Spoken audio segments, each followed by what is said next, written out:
नमस्कार, आपका स्वागत है भारत होम्योपैथी के यूट्यूब चैनल पर। और आज इस वीडियो में हम बात करेंगे अस्थमा और एलर्जी के अंतर के बारे में।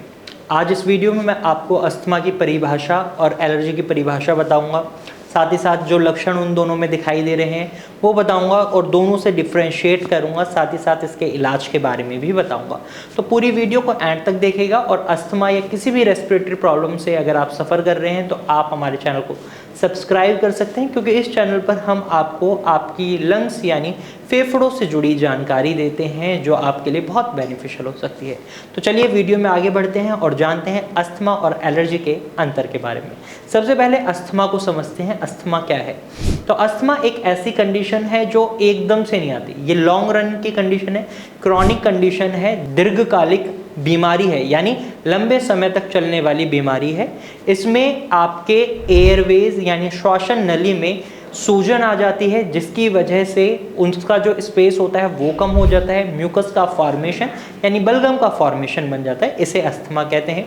वहीं एलर्जी आपकी रोग प्रतिरोधक क्षमता की एक प्रतिक्रिया है, यानी आपका इम्यून सिस्टम जो रिएक्ट कर रहा है वो एलर्जी हो सकता है। जैसे कुछ हानिकारक तत्व आपके रोग प्रतिरोधक क्षमता के कांटेक्ट में आते हैं तो वो उसके लिए रिएक्ट करता है, तो वो नेगेटिव रिएक्शन आपका एक एलर्जी के रूप में काम आ जाता है। क्योंकि सपोज आपका इम्यून सिस्टम हाइपर एक्टिव हो गया किसी चीज़ को डिस्ट्रॉय करने के लिए, तो उसकी वजह से आपके शरीर में एलर्जी डेवलप हो सकती है। अस्थमा और एलर्जी का डिफरेंस आई होप आपको समझ आया होगा। अब इनके लक्षणों से डिफ्रेंशिएट करते हैं।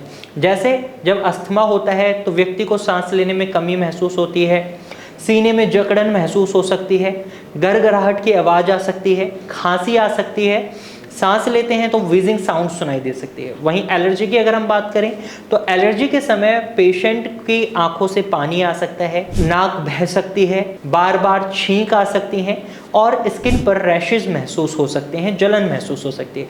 तो ये कॉमन कुछ लक्षण दिखाई देते हैं एलर्जी के टाइम पर। अब इसके ट्रिगर्स की बात कर लेते हैं। तो अस्थमा के ट्रिगर्स की अगर हम बात करें तो इसमें धूल, परागकण, अल्कोहल का कंजप्शन, आपका स्मोकिंग, ये सारे ट्रिगरिंग पॉइंट्स होते हैं। वहीं कुछ जानवरों के कांटेक्ट में आने की वजह से उनके जो बाल वगैरह होते हैं एयरवेज के कांटेक्ट में आ जाते हैं, तो इससे भी एलर्जी के साथ साथ आपका अस्थमा भी ट्रिगर कर जाता है। वहीं अगर हम एलर्जी के ट्रिगर पॉइंट्स की बात करें तो धूल, परागकण और आपका किसी मेडिसिन की वजह से भी एलर्जी हो सकती है, कंजप्शन की वजह से। वहीं जानवरों के बाल की वजह से एलर्जी डेवलप हो सकती है। तो ये कुछ ट्रिगर्स रहते हैं एलर्जी के।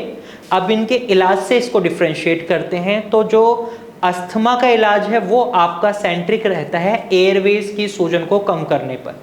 वहीं बात करें दूसरे इलाज की, एलर्जी के इलाज की, तो वो आपकी रोग प्रतिरोधक क्षमता पर सेंट्रिक होता है, यानी दोनों के इलाज में बहुत अंतर हो जाता है। तो अस्थमा और एलर्जी को एक ना समझे, दोनों अलग अलग चीज़ें हैं।